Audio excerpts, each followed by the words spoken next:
हमारे उद्योग मंत्री जी यहाँ नहीं है मगर नोट कर रहे हैं। मैं सभापति महोदय आपके माध्यम से बताना चाहता हूं कि उद्योग लगाए मगर उसका रख रखाव कार्य जिम्मे हमारा होना चाहिए। जैसे कि इंडस्ट्री एरिया मादड़ी रिको एरिया है, वहां पर केमिकल फैक्ट्रियां लग रही है मगर उसके अंदर केमिकल को सुचारू रूप से काम लेने में वो उनके जो यंत्र लगा रखा है वो बराबर यंत्र लग रहे हैं कि नहीं लग रहे हैं, क्योंकि वहां का पानी प्रदूषित हो गया है, आज पीने लायक पानी नहीं है। ऐसे ही हमारा रिको एरिया कलरवास, उसके अंदर केमिकल की फैक्ट्री नहीं लगाने का वादा किया था जब इनको एनओसी दी थी तब। उसी एरिया से हमारा कम से कम तो भी 15-20% उदयपुर को वहां से पानी पिलाया जाता है, तो उसके अंदर केमिकल फैक्ट्री न लगे ऐसी मैं आपसे आपके माध्यम से मंत्री महोदय से मांग करता हूं। सभापति महोदय, मैं आपके माध्यम से बताना चाहता हूं कि हमारे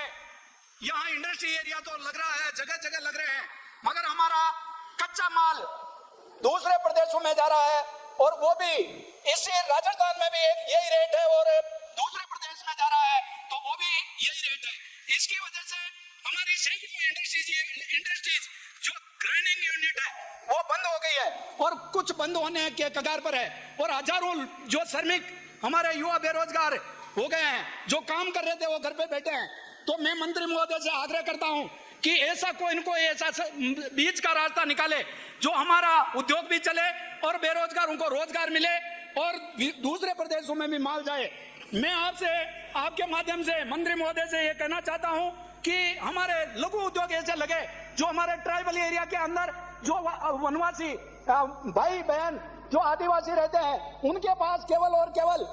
एक फसल के ऊपर निर्भर है। एक फसल जो बरसात की फसल होती है उसी में उनका एक फसल से गुजारा होता है और वो प्लान करके और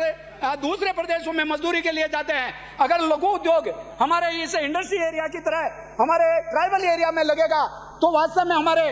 ट्राइबल के मंत्री महोदय भी है बाबूलाल जी, मैं आपके माध्यम से भी कहना चाहता हूं कि आप भी पैरवी करें ताकि हमारे ट्राइबल के जो लोग हैं गुजरात में, महाराष्ट्र में, कहां बंबई,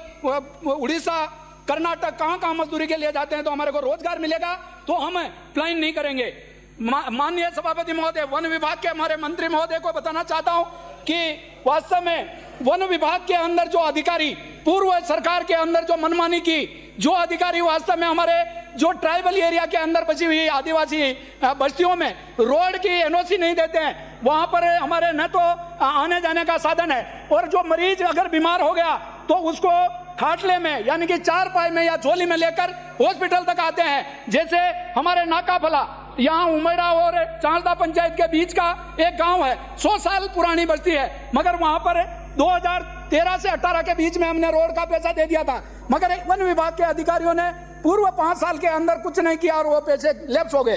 तो मैं आपके माध्यम से ये बताना चाहता हूं कि हमारे अनेक ऐसी रोडें हैं जो एनओसी के बिना हमारे रोड वंचित है। जो सभापति महोदय, आपके माध्यम से आदिवासी एरिया के अंदर हमारे जनजाति भाई वन विभाग की बंजर भूमि को उपजाऊ बनाने के लिए मंगरे को बराबर करता है और उबड़ खाबड़ है जो उसको समतल करके और कमाई का साधन बनाता है। और हमारा वन विभाग के अंदर यूडीए को वहां तक लेने के लिए 40-50 किलोमीटर लेने की जो बात चल रही है, हमारा वनवासी भाई कहाँ जाएंगे? आज यूआईटी पेराफेरी के अंदर हमारे एनओसी लेने के लिए वो मकान नहीं बना सकता है, सामुदायिक भवन नहीं बना सकता है, विधायक का कोटे का पैसा नहीं लग सकता है। ऐसे में हमारा जो यूडीए का यानी कि वहां तक जो अगर 40 किलोमीटर ले लेंगे तो विकास तो कहीं गया, मगर हमारा वनवासी भाई उस एनओसी के चक्कर में जूते खिसा देगा, मगर उसको एनओसी नहीं मिलेगी। वन अधिकार के पट्टे के लिए जो वास्तव में हमारे फाइलें पूर्व सरकार में वो मिट्टी खा रही थी, जो फाइलें हमने निकलवाई है, जो वन अधिकार के जो पट्टे आप जो दे रहे हैं मंत्री महोदय, वो तुरंत प्रभाव से हमारे ट्राइबल एरिया के अंदर वन अधिकार के पट्टे भी आप दिलवाएंगे तो वास्तव में बहुत बड़ा हमारा यह काम हो जाएगा। सभापति महोदय, मैं आपको क्या बताऊं, वन विभाग के अंदर हमारी स्कूल है जो वास्तव में ऊंदरी, बड़ी ऊंदरी, उसके अंदर जो 12वीं तक स्कूल है और 6 कमरे में चल रही है, 2 शिफ्टों में चल रही है, वन विभाग में वो जमीन आ रही है। ये तो कहते हैं कि भाई सरकारी काम उद्योग के लिए मतलब सामुदायिक कोई भी हॉस्पिटल हो सरकारी हो उसमें हम जमीन दे देंगे, मगर वन अधिकार के खातिर हमारे वो स्कूल का वो भी नहीं हो रहा। एक हमारे दिवाली के अंदर 3 कमरे के अंदर 12वीं तक स्कूल चल रही है, वहाँ यूडीए के पास जमीन नहीं है, वन विभाग की जमीन है, तो वो भी हमारे को दिया जाए। एक गोरेला के अंदर पंचायत तो बना दी, मगर पंचायत भवन बनाने के लिए जमीन नहीं है, वो भी वन विभाग के अंदर आती है। तो मंत्री महोदय, सभापति जी के मार्फत में आपसे आग्रह करता हूं कि इनको भी आप जल्दी से जल्दी दिलवाए। हमारा एक ट्राइबल का श्री रतनलाल जी मीणा 2002 में शहीद हुए थे और उनके गांव में आने जाने का साधन नहीं है, उसका रोड की एनओसी दे देते हैं, तो वास्तव में हमारे को उस ट्राइबल का एक ही एक शहीद हुआ है, और उसके लिए अगर बना देंगे तो बहुत बहुत आभारी रहूंगा। मैं आपका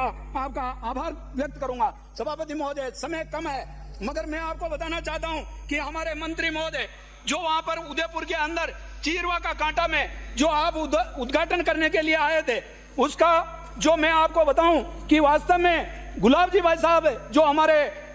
अभी महामहिम राज्यपाल पंजाब के हैं, उन्होंने महात्मा गांधी समृद्धि वन उद्योग चीरवा में बनाया था। उसके अंदर लागत हुई थी 231.70 लाख रुपए,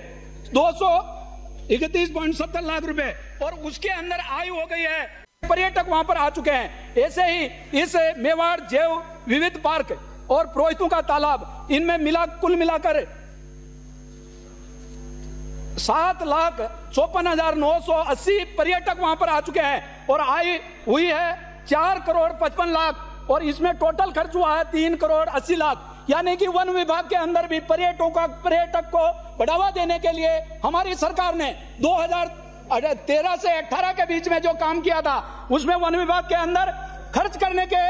वनस्पत उसके अंदर आय भी हो गई, रोजगार भी मिल गया और पर्यटन को बढ़ावा भी मिला। ऐसे ही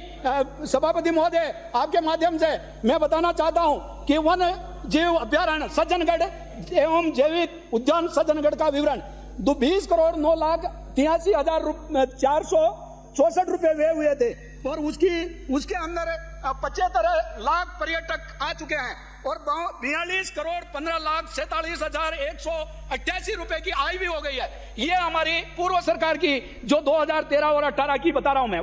बर्ड पार्क जिसके अंदर 10,62,66,000 रुपए खर्च हुए थे, और उसके अंदर अभी तक आय हो गई है 1,48,730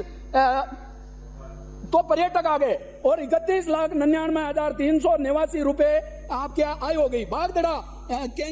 कंजर्वेशन रिजर्व जो वास्तव में मगरमच्छ रहते हैं, उसको देखने के लिए 8,205 पर्यटक जा चुके हैं, और 31,06,010 रुपए की आय हो चुकी है। इसलिए मैं आपके माध्यम से यह बताना चाहता हूं कि हमारी सरकार में